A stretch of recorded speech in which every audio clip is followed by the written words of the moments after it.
Oi, estou aqui mais uma vez. Hoje eu quero trazer uma ideia muito pessoal a respeito de uma pessoa que é portadora do transtorno bipolar. Mas antes de mais nada, eu quero pedir que você, se gostar desse vídeo, deixe lá o seu like e clique ali em inscrever e no sininho também, para que toda vez que tiver um vídeo novo, você receba o recado, tá ok? Eu quero pedir desculpa. Primeiro, porque se você ouvir criança gritando, porta batendo, eu moro num prédio, então esse é um horário que as pessoas costumam fazer um pouco de barulho a mais. E também quero deixar a segunda informação. Eu excluí o meu blog e eu excluí o meu Facebook também, porque eu resolvi atender apenas através de e-mail. O meu telefone tá um vídeo anterior a esse, tá certo? E eu resolvi tirar esse contato de mídias, né? E ficar apenas com o YouTube, onde eu vou postar alguns vídeos para vocês, onde podemos manter alguns contatos. Se alguém quiser que eu vá fazer alguma palestra também, deixe algum recado por aqui, ou entre em contato comigo de outras formas, né, que vai acontecer de aparecer aí no vídeo. Mas o blog e o Facebook eu realmente resolvi excluir, tá certo? Então eu precisava prestar essa conta para você, porque no vídeo anterior tem as informações do meu blog e do meu Facebook, tá certo? Eu quero falar com você hoje a respeito de uma pessoa que é portadora de transtorno bipolar e às vezes ela é afetada por algumas coisas que acontecem no dia a dia e você não consegue perceber. E essas coisas, elas podem ser resolvidas com o equilíbrio de um medicamento. Ela precisa ser ouvida. A pessoa que tem transtorno bipolar, ela precisa ser ouvida. Essa que é a verdade. E o que são essas coisas que eu digo para você que acontecem no dia a dia? Eu vou explicar rapidamente. Uma pessoa, quando ela tem transtorno bipolar, pode ser do tipo 1, pode ser do tipo 2. Quando ela é mais nova, ela gosta de frequentar baladas, ela gosta de estar sempre junto com a turma, ela gosta de frequentar vários lugares sociais com um número grande de pessoas. Mas conforme vai passando o tempo, e às vezes demora também para ser diagnosticada a doença, o que acontece? Ela começa a ficar isolada, porque ela fica cansada das mudanças de sentimento dentro dela, né? É quando ela percebe que ela está muito tempo, muitos meses e às vezes ano, ela está sozinha demais, ela está muito triste e ninguém pergunta o que ela sente. Ninguém consegue arrancar aquilo de dentro dela, não é? E tem épocas também que ela está cheia de ideias, mas ninguém quer participar das ideias dela, né? A psiquiatria chama-se de hipomania, isso daí. É quando ela começa a ter várias ideias, uma criatividade fora do normal. Fora do normal que eu quero dizer assim, não é que é coisa de outro mundo, mas fora do normal que eu digo, é uma criação após a outra. É isso que eu digo que é fora do normal. Certo? Então, o que acontece? Ela começa a se ver caindo sempre num vazio, né? Ela não consegue ser acompanhada nem nas coisas boas que ela cria, e nem tampouco ninguém pergunta o que ela sente quando ela está se sentindo muito abandonada, muito triste. E na verdade, essas pessoas têm muito a informar a respeito delas. Então, até chegar a um tratamento, quando a idade avança mais um pouco, quando ela passa dos 40 anos, ela começa a se tornar uma pessoa isolada, ela começa a se fechar. Por quê? Porque ela já não vê mais motivação em nada. Então é muito difícil ela querer continuar a frequentar lugares de muita agitação, grupos muito grandes. Ela já não se sente bem. Ela vai numa festa e ela já não se sente tão festiva como todo mundo. E isso é uma pessoa que eu digo normal, uma pessoa normal que eu digo, uma pessoa que não tem vícios, certo? Porque isso tudo é muito diferente quando a pessoa tem vícios. Quando ela tem o vício do cigarro, tem o vício das drogas, tem o vício do jogo, tem o vício da bebida, qualquer coisa que ative muito o cérebro dela, aí traz uma descompensação. Aí fica muito, muito mais difícil de você lidar com ela. E até mesmo ela de expressar o que ela sente. porque ela se torna uma pessoa muito explosiva quando ela menos espera. Nem ela mesma sabe o que vai acontecer. Ela pensa que ela vai estar bem amanhã e de repente ela não vai estar. Ela vai para uma festa, né? Uma pessoa que tem uma dependência química, ela vai para uma festa e de repente ela é provocada de alguma situação, alguém pisa no pé dela, ou alguém fala alguma coisa que ela não gosta. Então o que acontece? A primeira coisa que o cérebro dela quer é usar droga, que tipo de, ou é fumar um cigarro, ou é um gole de alguma coisa, ou é a própria droga em si no sentido de fumar uma maconha. Não importa, ela não quer estar ali naquele sentido de encarar. Só que naquele momento, ou é um lugar que ela não pode acender um cigarro, ou é um lugar que não propicia dela beber bebida alcoólica, às vezes é uma festa infantil, seja lá como for, ela acaba se tornando uma pessoa muito agressiva. E quando ela saiu de casa, ela não estava programando que ela ia se tornar agressiva naquele momento e ofender profundamente as pessoas. E dependendo se for homem, se for mulher, o nível de instabilidade que ela está, sem tomar os medicamentos dela, principalmente, ela pode vir agredir fisicamente, sim, se tornar uma pessoa antissocial.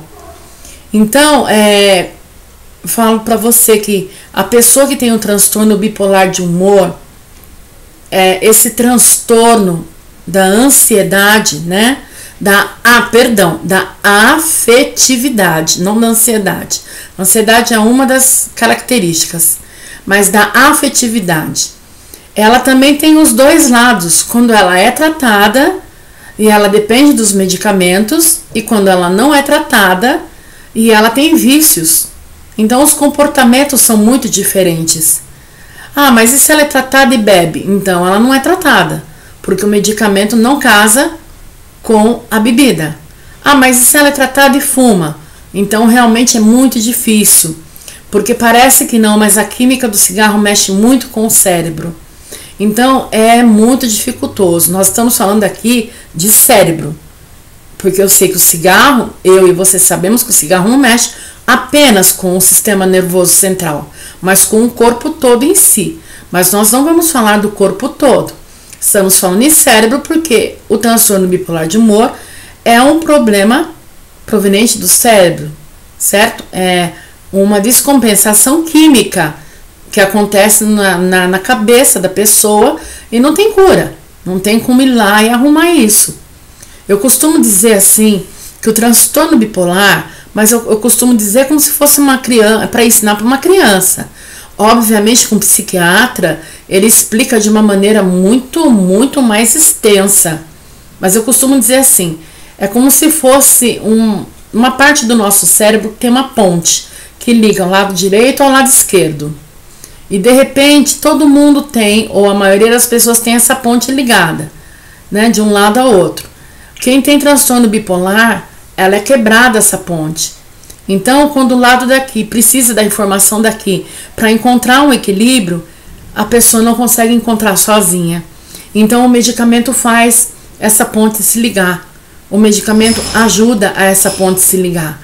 Ou pelo menos ameniza um pouco a distância entre as duas partes da ponte. Então, isso é uma maneira vulgar de explicar. Obviamente, com um psiquiatra explica de uma maneira muito maior, muito melhor, mas você sabe que a intenção daquilo que eu trago na palestra não é ser técnica como um psiquiatra, certo? Mas sim fazer com que você entenda a dificuldade que é para uma pessoa que tem transtorno bipolar, quando aqui hoje, nesse vídeo, mostrar a dificuldade que a pessoa sente quando ela passa de uma certa idade e ela começa a se fechar. Ela começa a não querer frequentar lugares tão badalados, ela começa a ficar muito introspectiva. Por quê? Porque já que ela não encontrou no externo alguém que a entendesse profundamente, alguém que olhasse para ela e dissesse assim, eu entendo você, o seu problema é esse, ou então alguém que olhe para ela e saiba já o que ela está sentindo e automaticamente já saiba como lidar com ela, e ela se sinta bem. Então o que acontece? Ela tenta buscar dentro dela o que ela procurou fora todos os anos e nunca encontrou. Ela só encontrou crítica, ela só encontrou muita confusão, e às vezes confusão que ela mesma possa ter gerado, né? Então ela passa ela procurar dentro dela mesma. Então por isso que é muito importante uma pessoa que tem o transtorno bipolar, ela ter uma religião. Porque quando ela tem fé, aí é muito diferente, porque ela não só se fecha dentro de si, mas ela conversa com aquele que ela chama de seu Deus. Se ela é evangélica, ela conversa com Deus, ela conversa com Jesus, com a Santíssima Trindade, certo? E ela busca o entendimento, ela busca amor, ela busca paz e ela busca compreensão, né? O budismo já busca de uma outra forma, o católico já busca junto com o espiritismo, porque existe uma comunhão entre essas duas coisas, né? O kardecismo e o catolicismo romano. Então as várias religiões falam de diversas formas. Então é por isso que é importante quando a pessoa encontra uma religião, porque ela não fica fechada dentro de si, criando caraminholas. E eu ainda vou trazer no vídeo o que cria a mente de uma pessoa que tem transtorno bipolar. Mas o que eu quero dizer para você é o seguinte, ela não fica criando caraminholas e morrendo numa depressão, porque ela tem com quem dividir a sua dor, que é através da sua fé. Quando ela começa também a ir na sua igreja, por exemplo, quem é messiânico faz ikebana, faz aqueles passarinhos, mexe com flores também, né, arranjo de flores, mexe muito com natureza. Então não importa qual a religião, porque o vídeo aqui não é para falar sobre religião, o vídeo aqui é para falar que a pessoa que tem transtorno bipolar, que é uma doença da afetividade, quando passa dos seus 40 anos ela começa a se fechar. Então é preciso que tenha pessoas ao lado dela que saibam conversar e tentar fazer com que ela fale o que ela sente naquele momento, o que ela sente vontade realmente de falar, o que está fazendo com que ela fique em silêncio, ou as ideias que ela tem se ela estiver num momento de muita criatividade, mas enfim, que ouça e que saiba dirigir isso em amor, para que ela não fique muito tempo fechada dentro dela, porque às vezes tem pessoas também que têm o transtorno bipolar e não tem uma fé a seguir. E é onde é o grande risco dessas pessoas cometerem um suicídio. Tá ok? Então hoje meu vídeo é curto, meu vídeo vai falar apenas sobre isso. Leve muito a sério se você conhece uma pessoa que tem transtorno bipolar. E eu só tenho uma coisa a dizer para você que está vendo meu vídeo. Se você tem transtorno bipolar de humor e está vivendo nessa situação de não querer ninguém perto de você, não conseguir conviver com uma grande multidão, não conseguir colocar para fora porque ninguém quer te ouvir, eu vou dizer uma coisa para você. Não se conforme e ficar assim. Não se conforme. Sempre esteja atrás de uma atividade. Ou você vai estudar, ou você vai ler, ou você começa a viajar, ou você começa a passear todo final de semana. Foca pelo menos em 1, 2 pessoas ou 3 pessoas, que seja da família, que sejam 1 ou 2 ou 3 amigos, para você poder comer uma pizza de vez em quando, comer um lanche, bater um papo. Recorra às redes sociais, brinca pelo WhatsApp, brinca pelo Facebook, vasculha o YouTube. O YouTube tem muita coisa boa. Por exemplo, se você tem transtorno bipolar e gosta de cozinhar, comece a aprender várias técnicas da cozinha no YouTube. Mas se você é uma pessoa que gosta de estudar, aprenda várias coisas através do YouTube. Não deixe de fazer pesquisas. Se você é uma pessoa religiosa, não deixe de conhecer mais e mais sobre a sua religião. Ou seja, por mais que você que tem transtorno bipolar esteja vivendo num momento que você não consegue juntar muitas pessoas ao seu redor, porque você simplesmente não quer, não se isole completamente. E nunca se esqueça, quem tem transtorno bipolar tem que ter acompanhamento com psicólogo, sim. Porque se você tiver um degrau mais alto que o outro para subir, é importante pedir ajuda para o seu psicólogo, tá ok? E pessoal, eu não sei se meu vídeo está saindo muito escuro ou um pouco embaçado, mas eu cheguei à conclusão que eu tenho que comprar uma câmera melhor. E eu vou fazer isso sim, para ver se melhora a qualidade do meu vídeo, tá ok? Muito obrigada pela atenção e até a próxima.